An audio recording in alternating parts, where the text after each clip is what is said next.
ہمارے پاس ہے اس کی کتاب، ہمارے پاس ہے اس کے رسول کا اسوہ. آؤ ہماری طرف، ہمیں جانچو، ہمیں پرکھو، ہمیں دیکھو، ہم واقعتاً اسی کتاب کے مطابق چل رہے ہیں نا.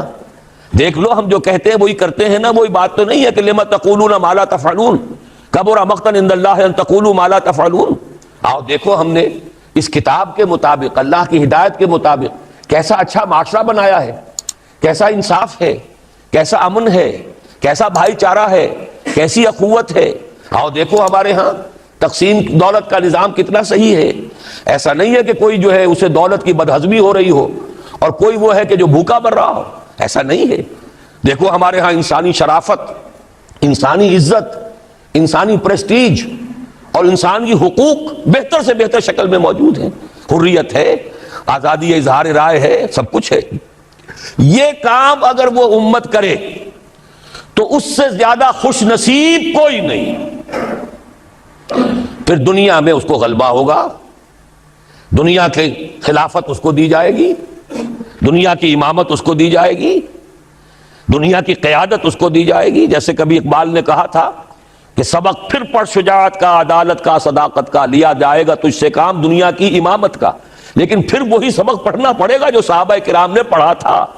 جب صحابہ کرام نے وہ سبق پڑھا تھا تو دنیا کی امامت اللہ نے ان کو عطا کی تھی کہ نہیں کی تھی؟ اگر تو اس کے مطابق عمل ہے تو ان سے زیادہ اللہ کو محبوب کوئی نہیں. اور اگر طرز عمل برعکس ہو جائے، کہیں کچھ اور کریں کچھ اور، کہیں یہ کہ قرآن پر ہمارا ایمان ہے اور اس کے قانون کو نافذ نہ کریں، کہیں یہ کہ ہماری تو محبوب ترین شخصیت محمد ہیں اور ان کی سنت کے اوپر عمل نہ کریں صلی اللہ علیہ وسلم، قرآن نے جس شے کو حرام کیا ہے اس پر اس کا استعمال کر رہے ہوں. اگر طرز عمل یہ ہو اور یہ طرز عمل اس حد کو پہنچ جائے کہ دنیا تانے دے یہ مسلمان کہاں اسلام، دنیا میں ہمیں دکھاؤ کہاں اسلام، یہ مسلمان کیا اسلام پر کاربند ہیں؟ جارج برنارڈ شاہ نے کہا تھا کہ میں جب قرآن پڑھتا ہوں تو محسوس کرتا ہوں اس سے بہتر کتاب کوئی ممکن نہیں، لیکن جب مسلمانوں کو دیکھتا ہوں تو محسوس کرتا ہوں ان سے زیادہ ذلیل قوم دنیا میں کوئی نہیں. یہ کنٹراسٹ ہے جو ہم اپنے وجود سے پیش کر رہے ہیں. کیا اس کی وجہ سے لوگ اسلام کی طرف راغب ہوں گے یا اسلام سے متنفر ہوں گے؟ کیا ہمارا منہ ہوتا ہے ہم باہر جاتے ہیں، اسی لیے ہم تو تبلیغ، میں تو کم سے کم وہاں جا کر جو مسلمان کھوئی ہوئی بھیڑیں ہیں امت محمد صلی اللہ علیہ وسلم کی، انہی کو ریکلیم کرنے کی کوشش کرتا ہوں. جیسے کہ حضرت مسیح نے کہا تھا میں تو بنی اسرائیل کے گھرانے کی کھوئی ہوئی بھیڑوں کی تلاش میں آیا ہوں. میرا منہ نہیں ہے کہ میں وہاں کسی امریکن سے بات کروں. اس کے ساتھ ہی کتنا بڑا علاقہ جو ہے اس زمین کا وہ اللہ تعالیٰ نے اس امت کے قدموں تلے رکھا ہے. اگر آپ نے نقشہ دیکھا ہو دنیا کا تو آپ کو معلوم ہونا چاہیے کہ شمال میں جو بہت بڑا یہ نظر آتا ہے سائبیریا اور روس کا علاقہ، یہ سب غیر آباد ہے. اس طرح شمالی امریکہ میں بھی کینیڈا سے اوپر بڑے بڑے آپ کو بر اعظم سے نظر آئیں گے، سب غیر آباد ہیں. جو آباد علاقہ ہے دنیا کا اور جو زرخیز علاقہ ہے دنیا کا، اس کا کتنا بڑا حصہ ہے کہ جو امت محمد صلی اللہ علیہ وسلم کے قدموں تلے. انڈونیشیا، ملائیشیا سے چلے آئیے، اس کے بعد مسلسل چاہے کہیں مسلمان اقلیت میں تھوڑے بہت ہیں لیکن پھر بنگلہ دیش آتا ہے، بڑی عظیم اکثریت کا ملک ہے. پھر بھارت میں اگرچہ اقلیت میں ہے لیکن 20 کروڑ مسلمان بھارت میں اس وقت ہے. پھر جو پاکستان سے شروع ہوا سلسلہ، افغانستان، ایران، چلتے جائیے ادھر ترکستان، چینی ترکستان، روسی ترکستان، پھر آگے چلیے عالم عرب، افریقہ کا پورا شمالی علاقہ، افریقہ کا تقریباً سارا وسطی علاقہ. یہ سب کیا ہے؟ کتنا بڑا رقبہ ہے اور ہر طرح کی نعمت اللہ نے دی ہے. اس میں نباتات بھی ہیں، اس میں معدنیات بھی ہیں، اور سب سے بڑھ کر آج کی دنیا میں جو اہم ترین شے ہے کہ پیٹرول جو ہے، تیل جو ہے، اس کے سب سے بڑے ذخائر وہ ہیں کہ جو مسلمانوں کے قدمے تلے. اتنی تعداد میں ہونے کے باوجود، اتنے وسائل کے پر بظاہر قابض ہونے کے باوجود، سوال یہ ہے کہ کیا آج دنیا میں امت مسلمہ کو عزت حاصل ہے یا یہ ذلیل ہے؟ اسے غلبہ حاصل ہے یا مغلوب ہے؟ اسے کوئی دنیا میں وقار حاصل ہے یا یہ بالکل بے وقار ہو کر رہ گئی؟ یہ بات ہے جو ہمارے سمجھنے کی ہے آج کیوں ذلیل کہ کل تک نہ تھی پسند گستاخی فرشتہ ہماری جناب میں. اس وقت صورت یہ ہو چکی ہے، آپ کو معلوم ہے کہ ہر جگہ پر پسماندگی کا نشان مسلمان ہیں. ہمارے سارے وسائل پر دوسروں کا قبضہ ہے. ایک ہی شے رہ گئی تھی تیل، خلیج کا تیل، اس پر بھی آ کر امریکہ کی فوجیں ان کے سر پر بیٹھ گئی ہیں. سارا کا سارا تیل اب ان کے قبضے میں ہے. ادھر خلیج کے دہانے کے دونوں طرف وہ اپنے مورچے بنا رہے ہیں تاکہ یہاں کسی کا داخلہ نہ ہو سکے. بڑے بڑے جتنے لوگ ہمارے ہیں ان سب کی دولت ان کے پاس ہے. کہنے کو تو سلطان و برونائی دنیا کا امیر ترین آدمی ہے، لیکن دولت ہے کہاں اس کی؟ انویسٹڈ تو وہی ہے، اسی کے بینکوں میں ہے، انہی کی کمپنیوں میں ہے. کسی کے پاس کچھ نہیں ہے. سعودی عرب کے کوئی ڈالرز ہیں تو کہاں ہیں؟ جیسے شہنشاہ ایران کا جو اثاثہ تھا، سرمایہ تھا، جو سارا کا سارا انہوں نے جو ہے وہ فریز کر لیا. تو یہ دولت تو ساری وہی ہے. کہنے کو ہے کہ آپ کے اکاؤنٹ میں اتنا روپیہ ہے، لیکن سوال یہ ہے کہ وہ اکاؤنٹ فی الواقع کس کے قبضے میں ہے؟ پھر آپ کو معلوم ہے کس طریقے سے مسلمانوں کے ساتھ سلوک ہو رہا ہے. ہر جگہ پر جہاں چاہیں، جس طرح چاہیں انہیں ستا لیں. اور ان میں بھی سب سے بڑھ کر جو بات میں آپ سے کہوں گا، آج دنیا میں جتنے بڑے پیمانے پر محمد عربی صلی اللہ علیہ وسلم کی توہین و تذلیل ہوئی ہے، پوری انسانی تاریخ میں نہیں ہوئی. رشدی نے کتاب لکھی، بدترین حملے کیے. کیا رنگیلا رسول کتاب تھی جو لکھی تھی کسی ہندو نے، جس کو کہ ایک مسلمان نے پھر خنجر گھونپ کر اور ہلاک کر دیا تھا. وہ تو کچھ بھی نہیں تھی. اس کتاب کو رنگیلا رسول کو 100 سے ضرب دیجئے تو یہ کتاب بنتی ہے، سیٹنک ورسز. اور وہ ملینز نہیں بلینز کی تعداد میں شائع ہوئی. اس کے خلاف احتجاج اگر کسی نے کیا ہے تو ان کے اوپر جوتے پڑے ہیں، ان پر ڈنڈے پڑے ہیں. پوری مغربی دنیا اس کے پیچھے آ گئی ہے، سپورٹ کیا ہے. لے دے کے ایک ملک نکلا ایران، اس نے کم سے کم یہ کہ اس کے قتل کا فتویٰ تو دیا، لیکن کیا کرے، قتل کرنے کی تو نوبت نہیں آئی. پورا عالم عیسائیت اس کی پشت پناہ ہے، اس کی مدد کر رہا ہے. یہ اتنی بڑی توہین محمد رسول اللہ صلی اللہ علیہ وسلم کی اور آپ کی ازواج مطہرات کی، اور یہ بظاہر ایک ایسے شخص کے ہاتھوں جس کا نام مسلمانوں کا سا ہے، اس کا اتنا بڑے پیمانے پر ہونا. اور پھر یہ کہ مسلمان 120 کروڑ ہونے کے باوجود کچھ نہیں کر سکتے. میں وہ چیزیں نہیں گنوانا چاہتا کہ 15 لاکھ جو ہیں وہ ہمارے افغان بھائی جو ہیں انہوں نے جانیں دی. فائدہ کس کو پہنچا؟ تاحال امریکہ کو، کہ اس کی جو مد مقابل قوت تھی USSR وہ ختم ہو گئی. اسی طریقے سے جو کچھ کشمیر میں ہو رہا ہے، ہماری بے ہمیتی، بے غیرتی کا عالم یہ ہے.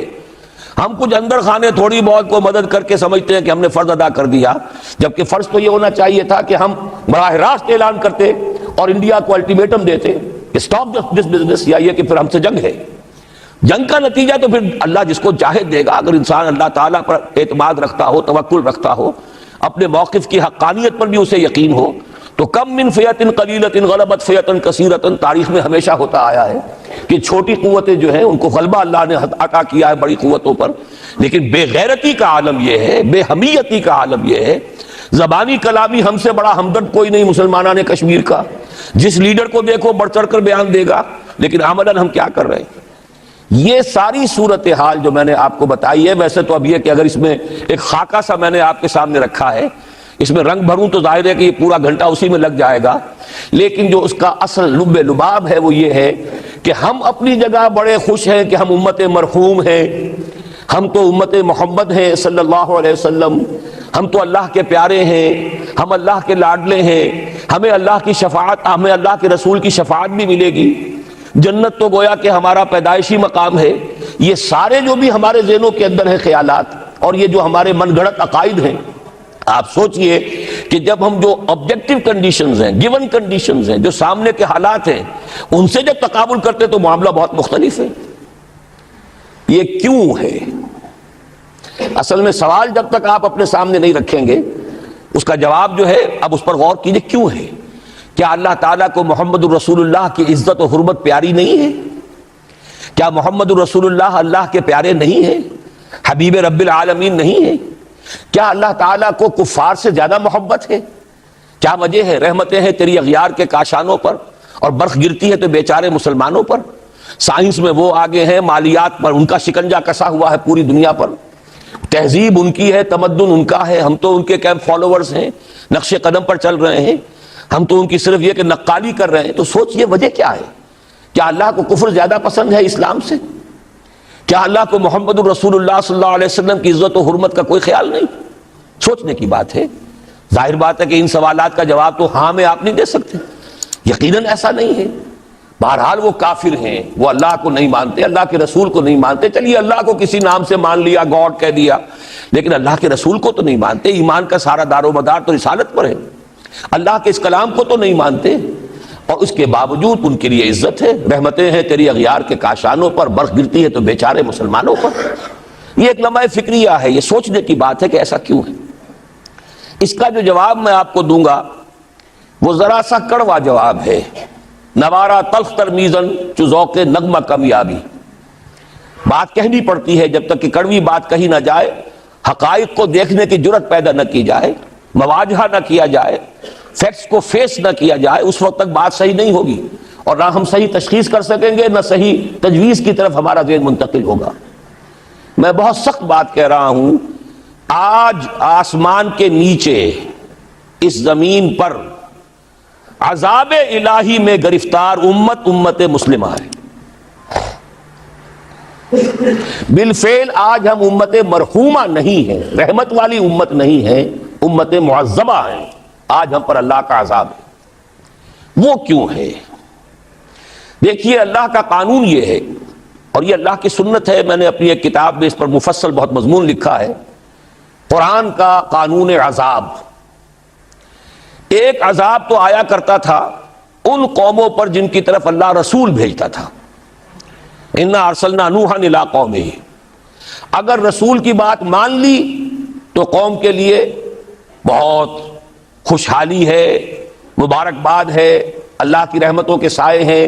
اور نہیں مانی تو بربادی ہے، تباہی ہے، خاتمہ ہے. پوری قوم نوح غرق کر دی گئی، پوری قوم عاد ختم کر دی گئی، حضرت ہود کو نہیں مانا. پوری قوم سمود ختم کر دی گئی، حضرت صالح کو نہیں مانا. عمورہ اور صدوم کی بستیاں ختم کر دی گئی، حضرت لوط کو نہیں مانا. آل فرعون غرق کر دیے گئے، حضرت موسیٰ کو نہیں مانا. مدین کے علاقے کو تباہ کر دیا گیا، حضرت شعیب کو نہیں مانا. یہ بات سمجھ میں آ گئی؟ لیکن جب سے نبوت اور رسالت کا سلسلہ ختم ہوا، اس قسم کا عذاب اب دنیا میں نہیں آ سکتا. وَمَا كُنَّا مُعَذِّبِينَ حَتَّى نَبْعَثَ رَسُولًا. ایسا عذاب ہم نہیں بھیجتے رہے جب تک کہ رسول کو نہ بھیج دیں. رسول آ گیا، اس نے حق کو بیان کر دیا، بات کو کھول کھول کر مبرہن کر دیا، ہر چیز واضح کر دی، کوئی مغالطے کا امکان نہ رہا. جاء الحق وزهق الباطل. ہر شے جو ہے، دودھ کا دودھ، پانی کا پانی جدا ہو گیا. اب بھی جس نے نہیں مانا تو معلوم ہوا اس میں کوئی خیر نہیں ہے. اب خیر کا فقدان ہے. تو اس قوم کو جیسے کہ آپ باغ کے اندر جھاڑو دے کر، کبھی کوئی آندھی چلے تو پتے گرے ہوئے ہوتے ہیں، ان پتوں کو ایک جگہ جمع کر کے دیاسلائی دکھا دیتے ہیں تاکہ یہ پتے جو ہیں یہاں پر بدزیبی کا ذریعہ نہ بنے. تو پوری قوم ہلاک، کأن لم یغنوا فیہا، ایسے ہو گئے جیسے تھے ہی نہیں. یہ عذاب اب نہیں آئے گا، اس لیے کہ آخری نبی، آخری رسول محمد الرسول اللہ صلی اللہ علیہ وسلم.